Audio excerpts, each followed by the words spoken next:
Assalamu alaikum wa rahmatullahi ta'ala wa barakatuhu malamanmu ta wannan gida na Dubin Asirai TV mai albarka.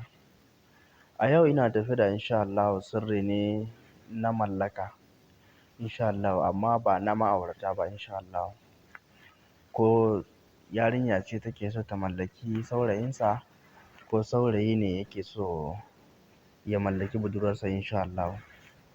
Ke mace, saurayi ya yaudare ki, yana ɗaukan miki alƙawari bai cikawa, to da yardan Ubangiji wannan ko da wasa ne ya ce miki yana son ki insha Allahu, in dai har kina son ki da gaskiya, to da yardan Ubangiji za ki mallake shi ya kawo miki kayan aure insha Allahu. Ko kuma kai saurayi, budurwarka take baka wahala, tana maka wasa da hankali, to wallahi in ka jarraba wannan sirri, wallahi sai ka nemi number ta akan wannan sirri insha Allahu.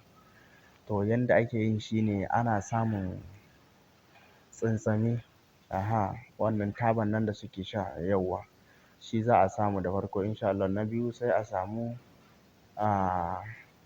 wannan ciyawan ƙayar bera insha Allah, sai ana samun ƙayar bera, sai a samu tsantsami na taba insha Allah, sai a samu ganyen goro insha Allah. Su uku nan ne ake haɗawa a daka.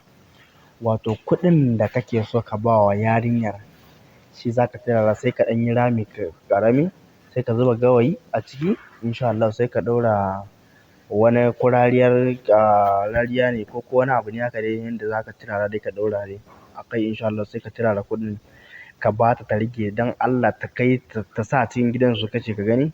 To wallahi tallahi ko ba rabonka bane sai ka aure ta, sai dai daga baya ka sake ta. Wallahi aure kam sai an yi insha Allah. Ko ke yarinya ce kika yi wa saurayinki, wallahi kika ba shi wannan kuɗin ya je ya kashe, na rantse da Allah sai kin aure shi, ko yana so ko baya so, da yardan Ubangiji wannan sirri haka yake mujarraban ne.